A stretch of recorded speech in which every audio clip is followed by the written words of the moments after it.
Good afternoon. Are we ready to go, Andrew? Okay, good afternoon and welcome to the Sustainable Mail Group's second symposium, Measuring Your Carbon Footprint, Why It Makes Good Business Sense. My name is Ward Griffin and I'm the chairperson of the Sustainable Mail Group. And just as a reminder, the Sustainable Mail Group is a nonprofit organization representing the direct mail ecosystem from marketer to agency to printer to material supplier to mail provider to Canada Post. And we're dedicated to making this mail ecosystem more sustainable. And just a couple of housekeeping items for today. We're scheduled from 2 to 3 p.m. this afternoon. You can ask questions using the chat or the question and answer function, but the questions won't be answered until the last 10 minutes of the event. The event is being recorded and will be posted to the Sustainable Mail Group's YouTube channel, where you can also find our first symposium entitled Choosing Paper, Why It's Important and How Your Organization Can Drive Change. A link to that video is visible in the chat right now. If you don't want to miss any of our content, and we do have more symposiums such as today's planned for the balance of the year, so we've got an exciting year planned. Please, I recommend that you subscribe to our channel and also click on that bell icon when you subscribe so you don't miss any content. If you like what you see, please consider joining the Sustainable Mail Group at the link provided in the chat and become part of the community.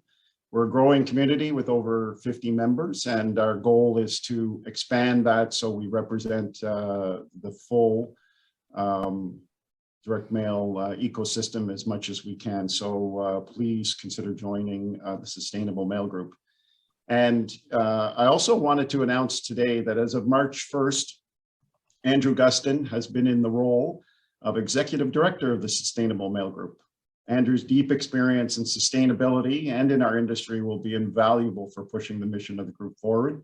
So if you are interested in joining and do click on that chat, you should be able to speak with Andrew and explore some more about the Sustainable Mail Group. And we're very pleased, as I said, to have him as our Executive Director.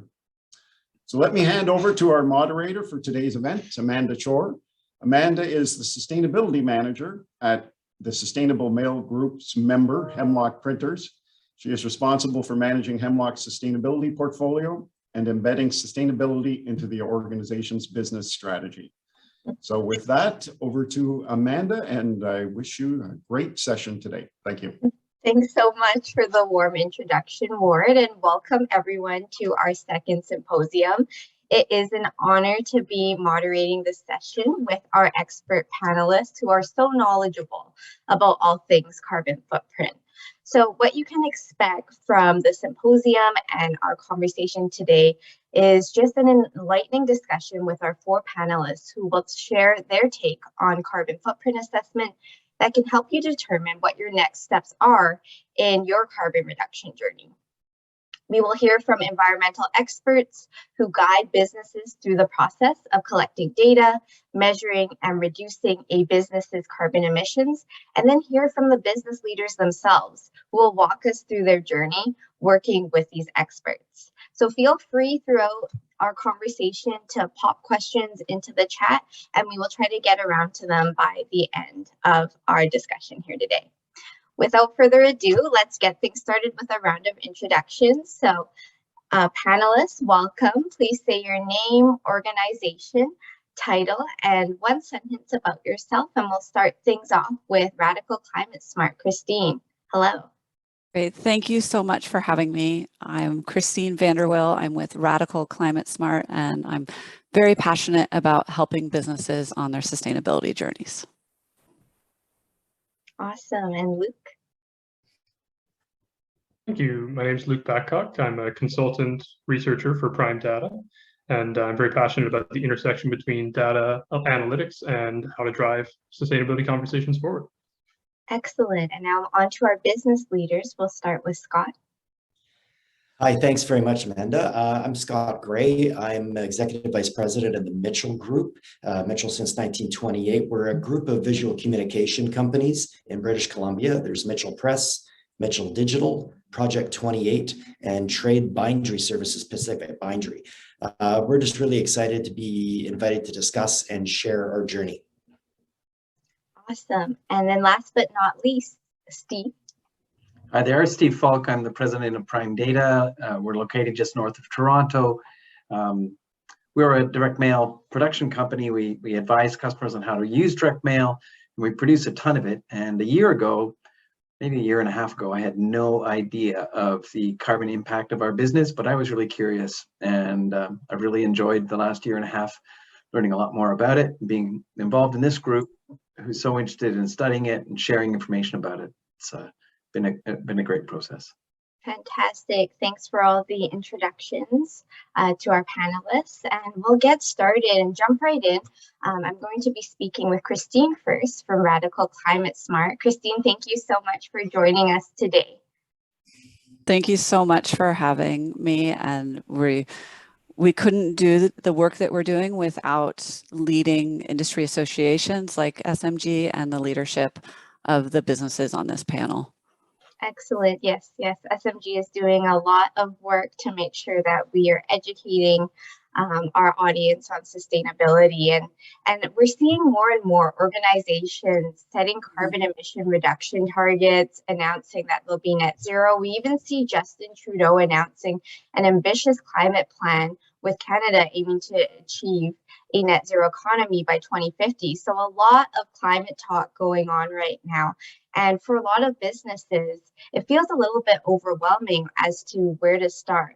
But I have worked, working at Hemlock printers and working alongside Climate Smart throughout the years to be Climate Smart certified.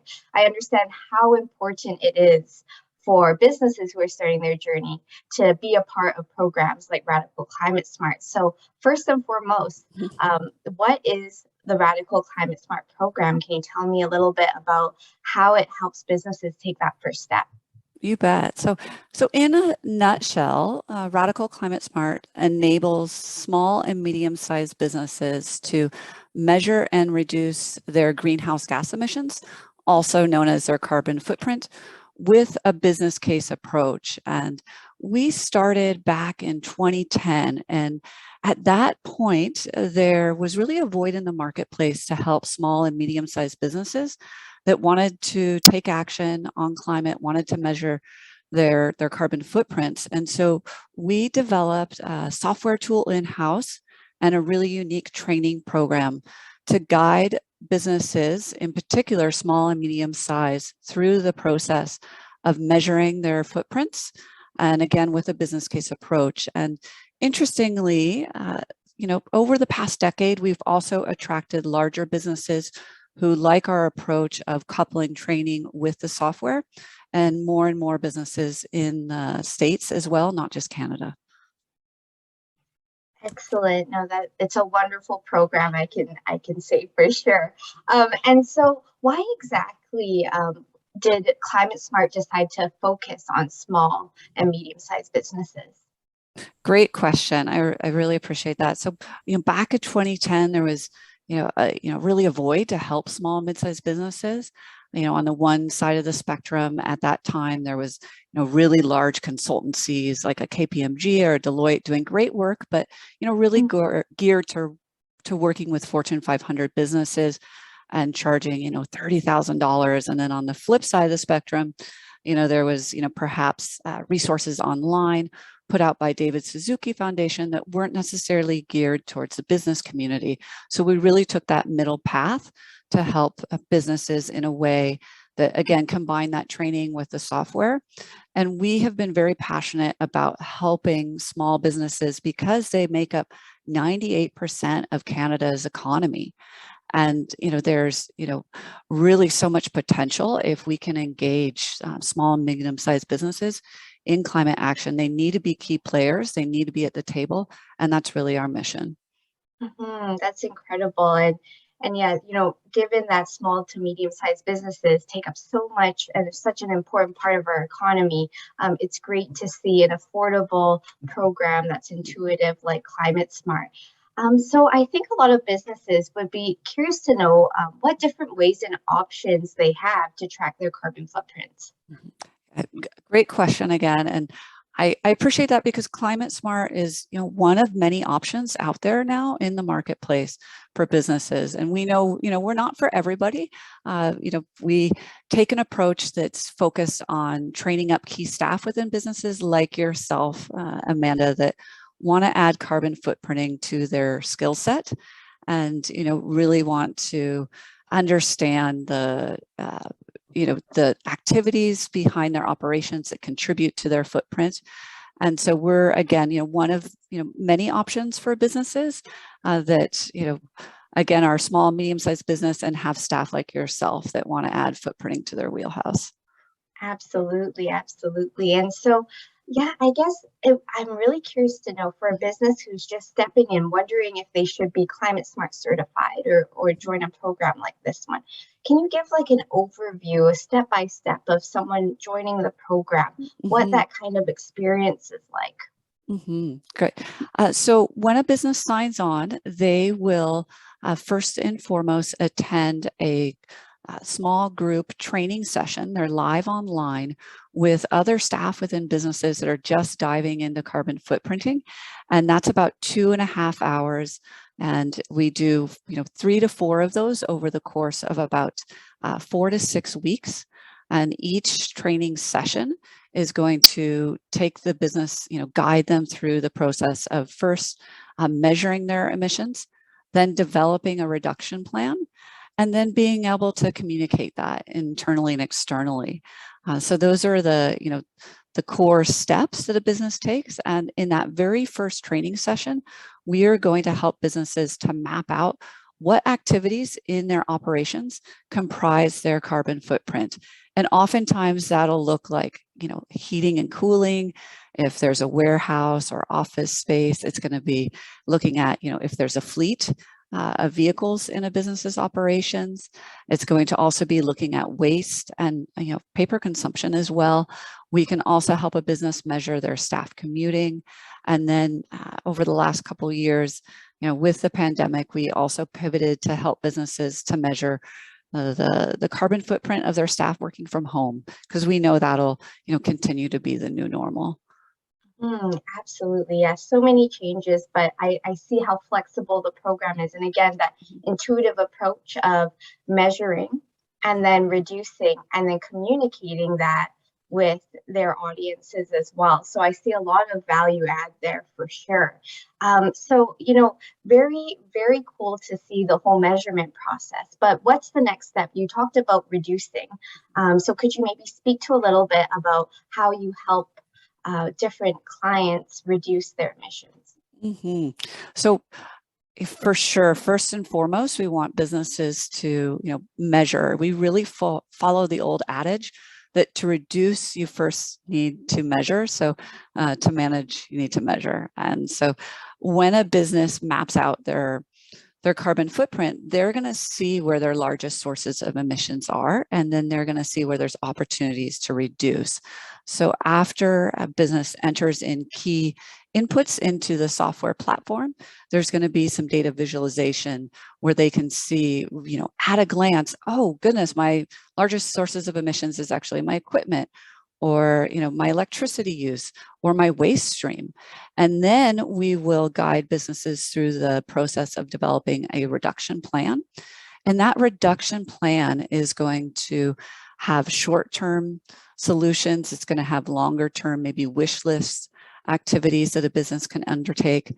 And then also, maybe some ambitious, goals for the future once there's more technology. And the reduction plan will also break down, tactics that a business can take that may be more behavior change based, like a lights off campaign or waste diversion through more recycling, or, in some cases more capital intensive, such as converting their fleet to electric vehicles.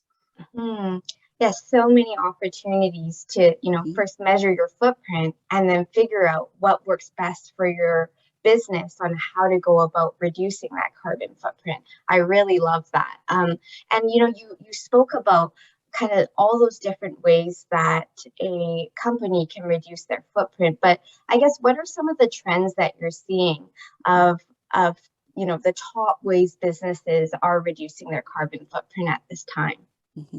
So I would say for sure for fleet electrification is, something that we're seeing more and more of, where companies will, maybe set a goal to set, 25% of their fleet conversion to electric in a given year, and then, setting a pathway to increase that over time. So that's, something we're seeing more and more of. Waste diversion for sure. And waste is something that, businesses, on this panel have looked at. Scott, has done a lot of work in terms of waste diversion in his work over the years. But we also see that amongst construction businesses, food processors, across the board. Paper consumption, and also, looking towards alternative uses of paper, such as wheat sheet, is an area that just about any business can undertake. And then staff commuting, encouraging active transportation, is something that just about any business can do, and that's an area that, for sure, pre-pandemic, a lot of businesses were looking at, but we'll continue to look at today too. Yeah, no, that's a great thing to note. So many opportunities to take advantage of. Once you know your footprint, you know where to go next and kind of tackle things from there. That's really great. We actually have a good question in the chat. Karen was saying, can you please explain a bit more about how Radical Climate Smart is different from the David Suzuki program?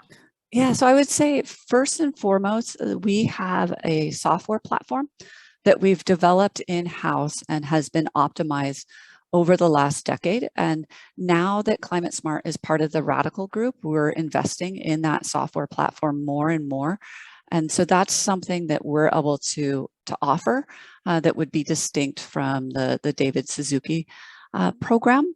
And Climate Smart, we're quite unique in that we combine that software platform with our live online training and then one-on-one advising from greenhouse gas management experts that will also help businesses to develop reporting that can be, published for a board of directors or, external stakeholders as well.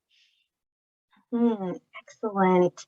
And then, I've been on the Climate Smart website. I've used the tool actively, but I've also seen just all the organizations and businesses that take part in becoming Climate Smart certified. So besides printing, what other sectors or businesses have you seen that are looking to become Climate Smart certified and kind of take that step towards reducing their carbon footprint? I love this question because there's so many different sectors that are really stepping up. We're seeing a lot of construction-based companies like Shandos, for instance, or Clark Builders. We're seeing lots of businesses in the food processing industry. So Left Coast Naturals here in Vancouver, really comes to mind. Nature's Path cereal. I think a lot of people, especially in Canada, have seen them on shelves. We've also seen lots of architect firms, law firms, many office-based businesses that also have staff that are really keen to take action. And then also in the transportation and distribution sector, we have a close partnership with the Port of Vancouver, and lots of the port terminals are reducing their emissions through Climate Smart as well. Oh, wow. Yeah, so many different businesses and really every business has a carbon footprint. So important to build, carbon and those sustainability values into any business. And it sounds like your program really does just that. So I think a lot of businesses would be wondering then, what is the why behind all of this? Why should we do this? Why should we be a part of a program like Radical Climate Smart? What would you say with that? So I would say it's changed since I started this work in 2010. Back in 2010, when for instance, Hemlock and Scott here, got involved, it was really because of curiosity and wanting to differentiate the brand, networking with other businesses that were like-minded. Increasingly, we're seeing more market drivers that are bringing more, I would say, early majority businesses, not just the early adopters, to the table. And what is driving that is that we're seeing businesses like Target, Home Depot that have set very ambitious goals and now are asking their suppliers to also measure their emissions and report back. And when you think about Target supply chain or the Home Depot supply chain, it's chock full of small and medium-sized businesses. And so that now is really driving a lot of interest in climate smart and carbon footprinting in general. I like how you mentioned supply chain and how, your partnerships, the other businesses that you work with, as well as your customers, can put that pressure on to encourage a business to make sure that they're prioritizing sustainability and their carbon footprint. So that's a really important part to know.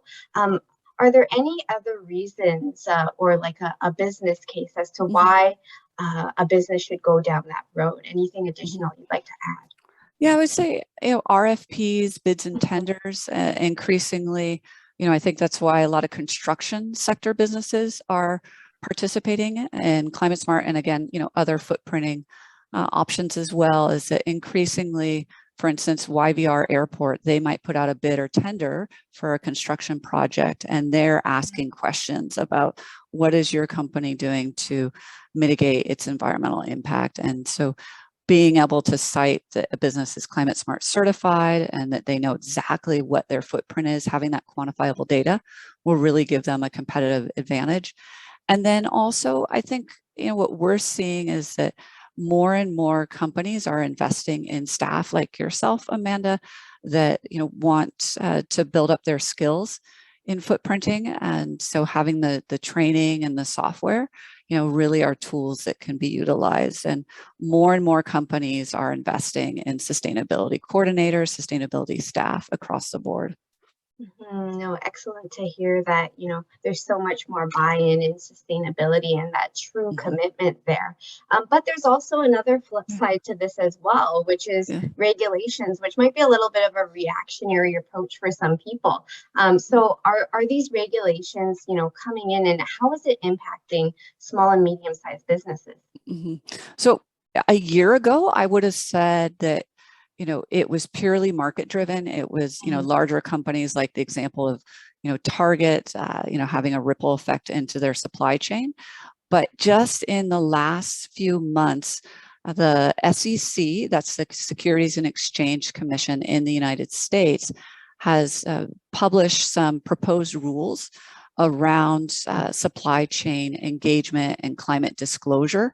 And that's, the kind of regulation that's going to be directed at publicly traded large enterprises, corporates in the States, but it's going to have a ripple effect into the supply chains so that, more and more, I think small and medium-sized businesses are going to be asked to report out on their emissions if they are part of those supply chains. Yeah, I mean, definitely here at Hemlock, we always talk about, we don't want to be reactive. We want to be proactive so that when these regulations come in, we're well prepared for it. So it's nice to see that climate smart and programs like these have added value for when these regulations do come in, that you're better prepared as a business. That is really great. So that's really good to see all the different ways that this program can add value, but let's kind of talk about the how. So, these businesses here that are listening in are now wondering, how can we do it? How can we take that next step to start measuring our carbon footprint? And let's specifically talk about the BATTCOCK Climate Smart program. So what is the time commitment you think for joining a program like this? Yeah, so the average small, mid-sized business will take between 4 and 6 months to go from measuring to developing that reduction plan. Going through the training sessions and the process of collecting the data and inputting it into the software. Fantastic. And then I also understand that, it's not just a one-time certification, but you are renewing it. Is that correct? Yeah, many businesses, their first year is their baseline greenhouse gas inventory, but they'll choose to measure year over year. And the neat thing when a business works, on a multi-year kind of timeline is that then they can start to see their emissions actually reduce in their second, third years once their reduction planning starts to be implemented. Yeah, you're able to see that progress, which is so great. Yeah, and then how much does it cost to be a part of the program? Yeah, so the average is $2,750 a year, and that's for the combination of the training with the software. Excellent, excellent. And then is there someone who, I think you mentioned this, but is there someone who can support a business in becoming climate smart certified? So we do have, what we call partners, and like the Port of Vancouver provides, a discount to help the terminals to, reduce with climate smart. We have also, throughout the years, had Van City Credit Union really step up and provide a discount for their business members to participate. And more we have, affiliate partners that are, encouraging, their business communities and providing support financially. Excellent, excellent. And then, yeah, just to reiterate, there is, when a business is joining a program like this, that they're not alone in the process. There is an advisor, is that right? Yeah. Yes. Yeah, there sure is. And that advisor has been, trained up in the international standards, the fundamentals of carbon footprinting. So they will be, with the businesses that are participating, giving them some one-on-one time in between the trainings. And that's really helpful. For instance, if a business wants to set a target, how do I do that? And that's, something that we're seeing more and more of. The Science-Based Target Initiative is a fantastic organization, and we can help businesses to align with their guidance as well.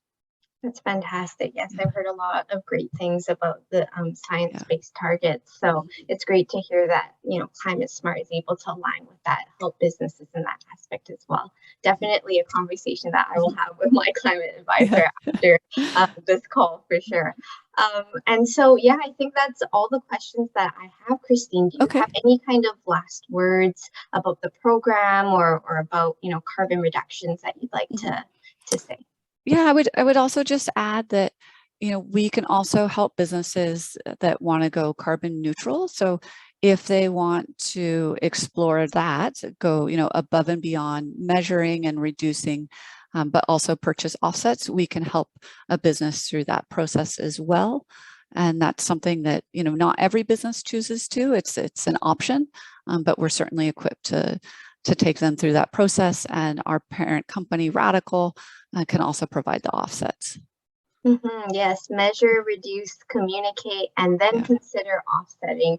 Hemlock has been carbon neutral for quite some time, since 2007. But I think right now the important key takeaway is, start with your first step, which is measure, reduce, and then there are other great programs, like you said, the carbon neutral option that can be that next step after measuring and reducing. So wonderful, a key takeaway there, Christine.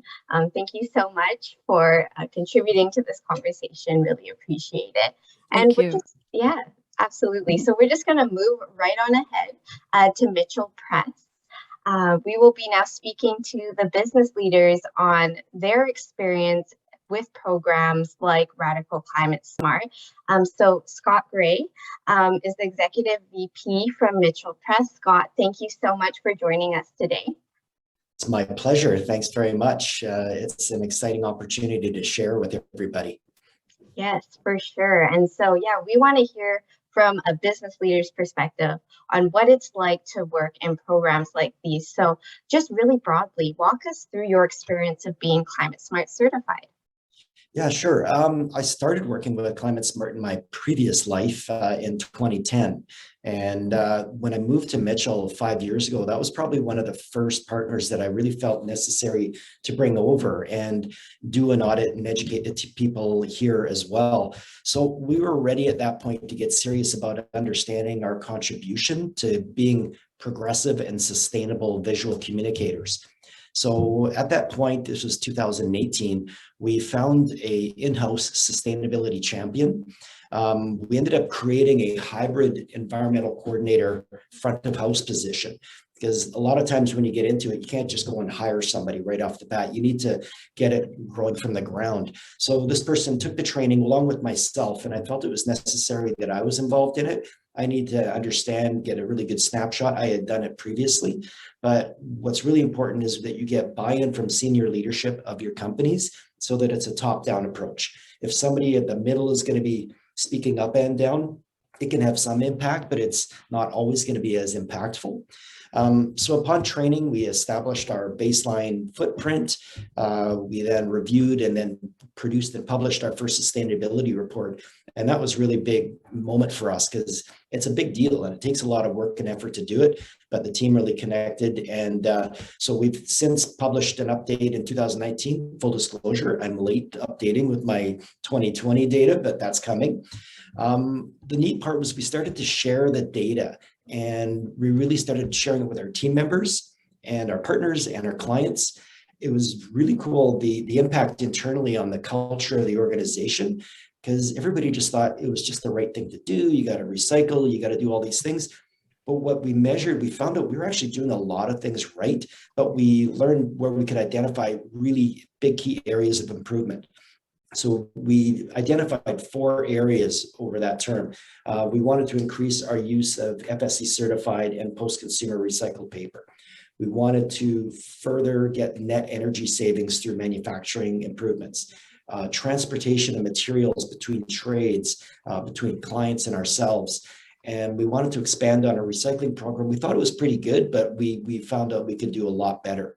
So over the past 4 years, I think we've really chipped away pretty effectively.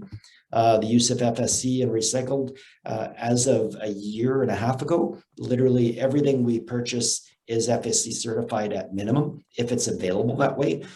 We really try to encourage as much post-consumer as possible. The fun we're having with supply chain this last couple of years during COVID and all this craziness with paper, it actually really helped us rethink that and develop a strategy towards it. So if you think about, like, we order a lot of paper, we have big, massive rolls of paper, we have tons of inventory, as I know you guys do as well. But we had so many different SKUs. The SKU would be one individual, like it's a weight of a paper, a finish of a paper, and a grade of a paper.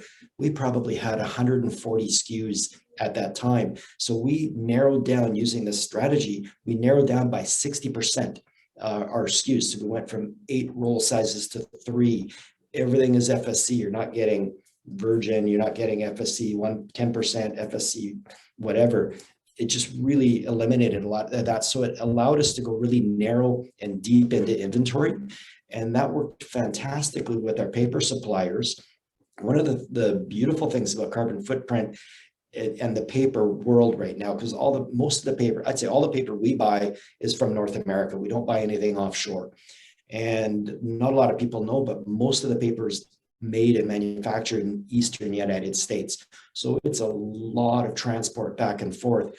We have a fantastic collaboration with Catalyst Paper Mill on Vancouver Island. They're FSC certified, but they may not do that much recycled content, but they're in our back door. And it's probably one of the lowest carbon footprints of any paper mills getting it to our door. So we have this whole program of building and producing stuff for BC, made in BC, by BC. So that's been a really neat kind of spin-off from it. Further energy savings, 2020, we leveraged some great incentives from BC Hydro. I think you guys did as well, Amanda, for LED lighting. So we did our entire 64,000 square foot facility in LED lighting, created huge energy savings. And then the other spinoff was it was superior lighting for the health of our team. And it's like sunshine. It's like Florida 2 in the afternoon every day around here, which is great. 2020, we made a couple of significant acquisitions during a very tough time in COVID and for business and everywhere. We found one of our largest and everybody's largest trade binderies was going out of business. And we were doing probably $1 million worth of business a year with them. Within 10 days, we had acquired about 70% of their assets and capabilities and a pile of their really awesome people came in, and we ended up becoming completely autonomous. So it helped us in one respect, but it also, another spin-off was we're no longer shipping back and forth between that. And then we flash forward another 6-7 months, we reopened a trade service called Pacific Bindery, and we are releasing that to the audience, to the BC and Alberta commercial printers again. So we feel we're kind of giving back a little bit, but at the same time, it's reducing our footprint. And we continue to recycle or expand on our recycling program, target of zero waste. That's a really hard target to do. I know you guys are leading the path, so it's hard for me to try and catch up to you guys, but we're doing our best. We had organic digesters, and literally everything we go is not going into a landfill. And that's something we're really excited about. Yes, Scott, I mean, that is amazing how many different reduction initiatives that you have on the go. Really nothing short of incredible. And I think you had a lot of great key takeaways. So you have been on this reduction journey for years. And I just want to let businesses know that, you know, what I really liked about what Scott was saying is, you know, these are so many reduction accomplishments that he's had, but it's happened over a timeline, right? So over the years, you know, you've measured your footprint, and then he's identified, you know, the high priority areas, like he said, recycled content, energy savings, transportation. And then over the years, he's reduced and been able to do that. So it really is that continual journey. So thank you for sharing kind of all the different ways you've measured and reduced successfully. I think some other important things that you noted was the sustainability report you were able to do because of the measurements that you made at Climate Smart, and then champion. So choosing a champion who will actually be able to parse through this data and get you climate certified every year is so important, to have someone there who can do that. And then as well, have that buy-in from leadership. You'd mentioned that you had attended the Climate Smart training again as a leader. And I think that's really important. Christine, just drawing you in here, how many people can actually join these Climate Smart trainings to understand carbon footprinting a bit more? So generally the small group training sessions are about 8 to 10 businesses, and generally each business will send 1 to 2 key staff. And, you know, sometimes businesses might send up to 4, but, you know, for your typical, you know, small mid-sized business, just 1 or 2 staff will attend, but they'll be part of this group of, you know, 10 other staff. And the neat thing about, you know, pivoting to a live online format is that it's now businesses across North America all training up together.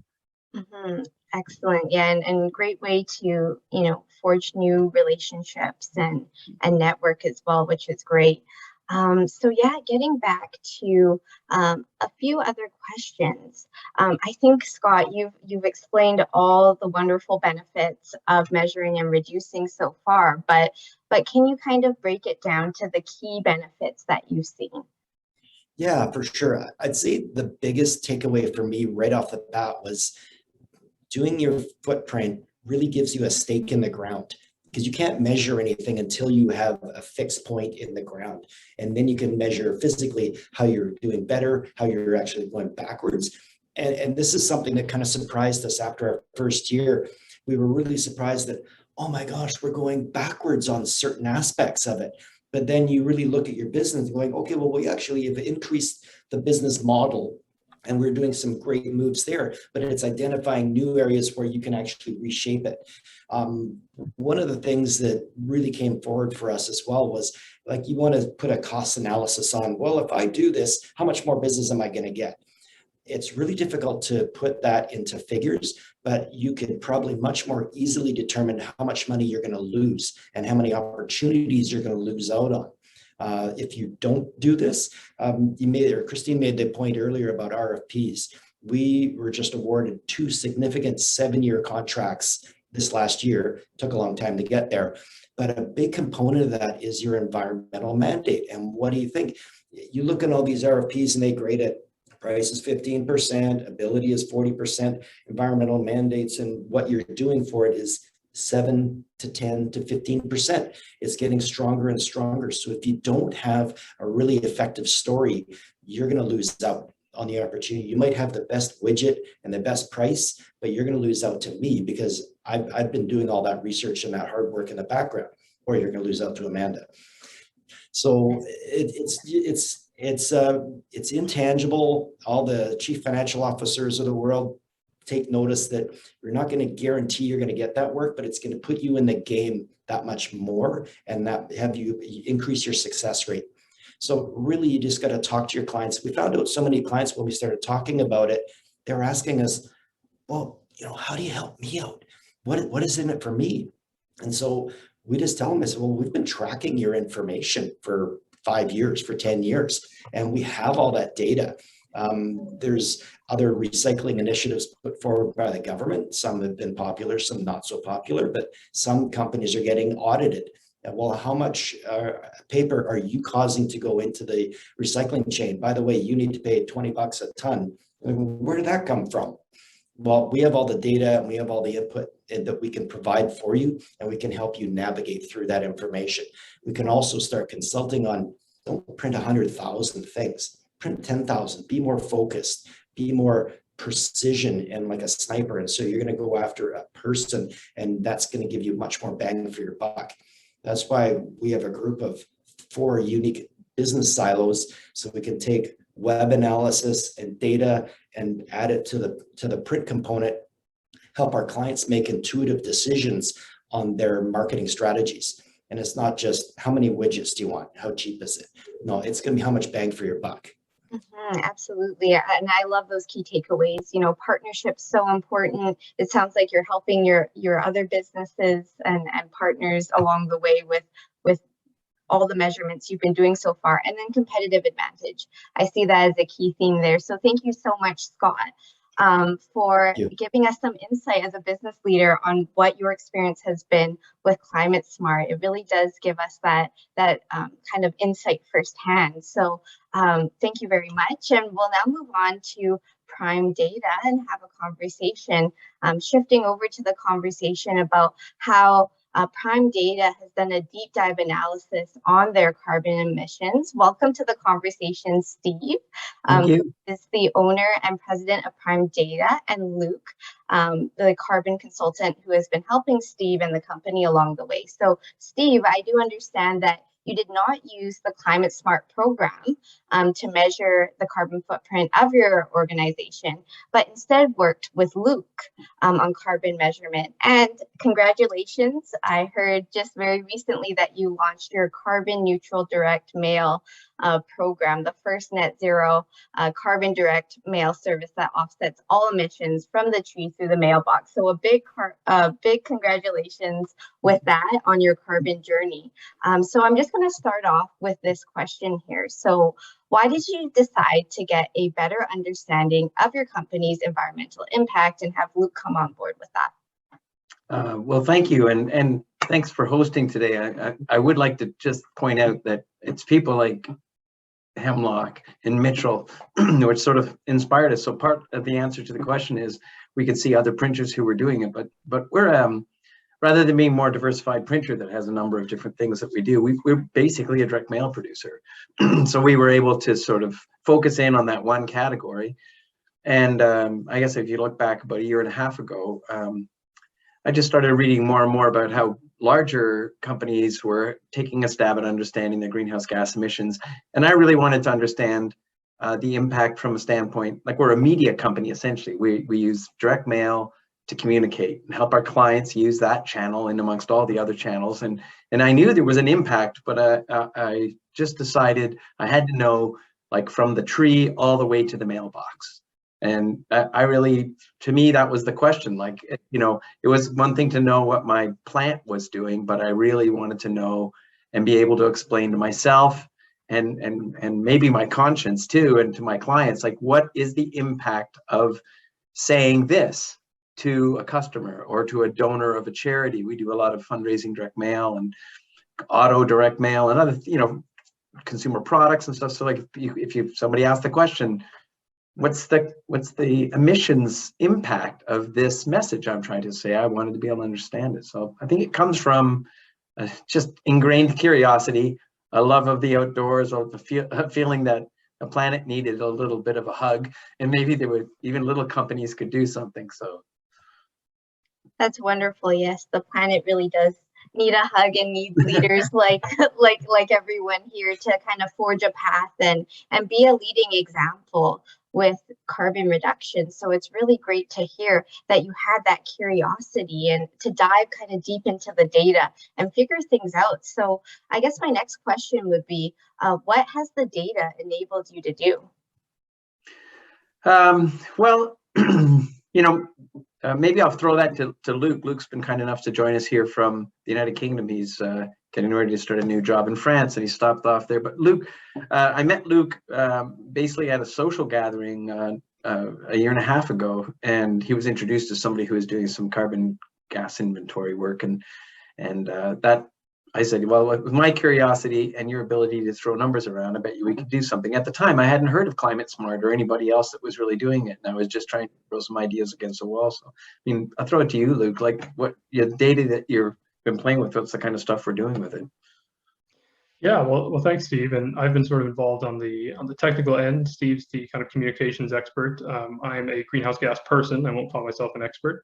Because there's so much. But I think what we've done, and I think other folks in the call have really spoken really effectively to some of the ability of the data, right? So I don't want to focus so much on the abilities of the data, except to provide some specific examples. So for Prime Data, we were able to produce a baseline of corporate emissions from the Prime Data facilities, which are informing some emissions reductions efforts that Steve's already undertaken, and we'll revisit that inventory.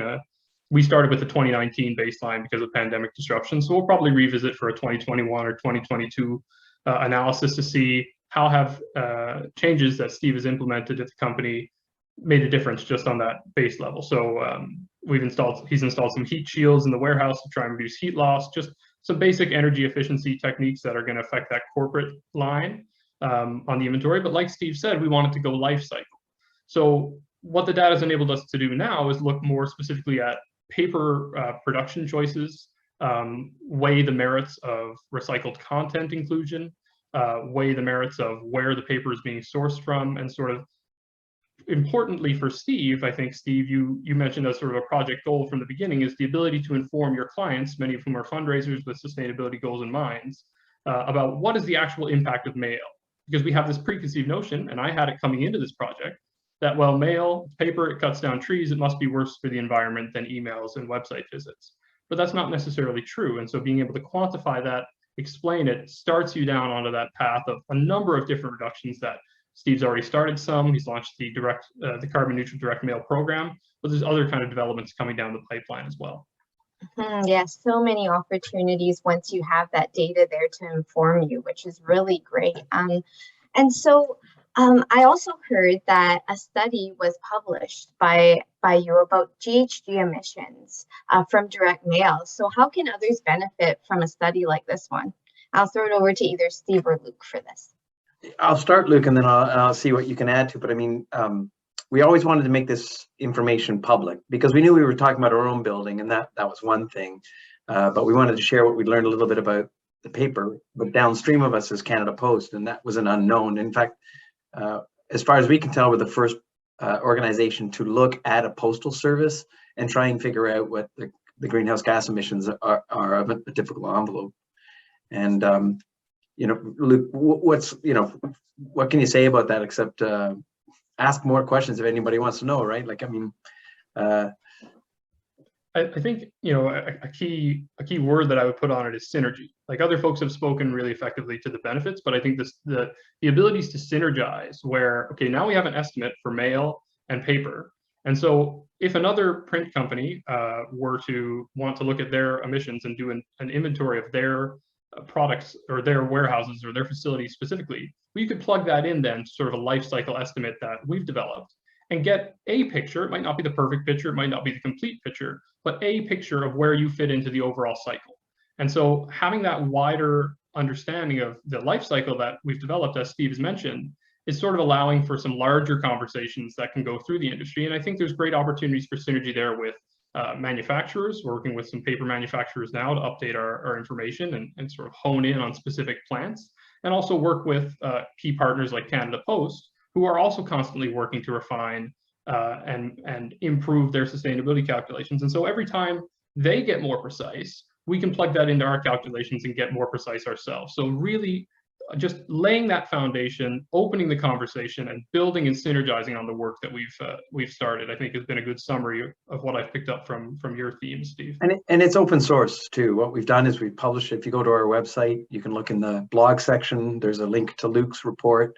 You can email us and ask us for it. The idea being, we don't own the IP of carbon emissions for mail, so we share it for. We released it 8 months ago to what we knew to be the public interested through the Sustainable Mail group, and said, criticize it, give us some feedback. We've learned a ton. In fact, the report is only going to just be refined in the next month or two with better data in less than a year. So it's there for people to use and hopefully benefit from and improve their business practices. Thank you so much for making that resource so readily available. We're coming up to the end of our conversation here, but I wanted to ask really quick the last two questions. So are there any next steps that you kind of want to add that Prime Data is taking in the near future? I will say that one of the things we've done is develop some mailers that weigh less. So I don't know if you look back at old movies, like if times are getting tight, in the war times, they're opening a self-mailing piece of paper and reading it. It's no envelope. And so reducing things like that, finding a way to just use less paper. You find out that when, if you have a pie chart of all the greenhouse gas emissions from tree to the mailbox, that the paper is a very large chunk of it. And so every time you reduce your paper, like if the average letter weighs 20 grams, if you can make it 15 grams, you have made a remarkably big difference in the greenhouse gas emissions of a piece of mail. Seems like a simple thing because we're always adding extra pieces of paper and another 5 grams, right? But if your goal was reduce, then I think we'd like to find ways and explain it to our customers. The other thing is we really need to find electric or low emission truck and transport. Everyone's mentioned it in the panel. And basically the theory is if it's heavy and big and has to go a long distance, it's going to emit a lot of greenhouse gas emissions right now because we just don't have alternatives. So I just, anybody working on those alternatives, that will help reduce emissions from mail dramatically.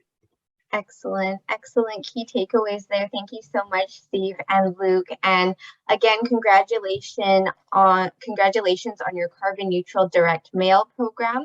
Andrew's just dropping into the chat some contact information and whatnot if you want to learn a little bit more about that program and about Climate Smart and anything about carbon reduction from our wonderful panelists today. You can contact them. So that kind of brings us to the end of the event now, and I'm just going to discuss some housekeeping and whatnot. So thank you to our panelists for their participation in today's seminar. It has been heartening to see businesses and leaders in the print industry make a strong effort to combat climate change. From what I've heard from today is that there is a clear pathway forward to reducing carbon emissions, and it all starts with measurement and reaching out to experts like Luke as well as Radical Climate Smart to start your journey and start making those climate commitments today. So an incredible and insightful session today. Thank you, Christine, Luke, Steve, and Scott for your time. I really appreciate it. And also, I just want to wrap up with a quick set of points before we call it for the day. If you have any additional questions, as I had said, there are emails in the chat that you can take a look at, and we'll be sending up a follow-up email as well. There will be a brief questionnaire we would like for you to complete just before you hang out from this event. It helps us tailor our events to the needs of our membership, and we'd love to hear your insights on that. As well, this session was recorded, and that video will be posted to our YouTube channel in the coming days. A note will go out to everyone who registered for the event when the video gets posted. If you've enjoyed the event, please do share this video with your colleagues, and to stay on top of any content, hit subscribe to our channel and click on that notification bell so that you're notified of any new content that comes up. And then finally, if you really like today's session, you want to keep learning more and continuing with your sustainability journey, I really encourage you to please join the Sustainable Mail Group, SMG, as the more people who become part of the community, the better we can provide useful content, such as this event today. So all I can say is stay tuned, as we will be posting invitations to our next event, very exciting, coming up on May 17th, when we will have a great speaker talking about extended producer responsibility and its impact on the direct mail business in Canada. So that's going to be a great next event to follow this one. If you're interested in taking your next step in your organization's sustainability journey, I highly recommend, as I had said, to join the and be an SMG member.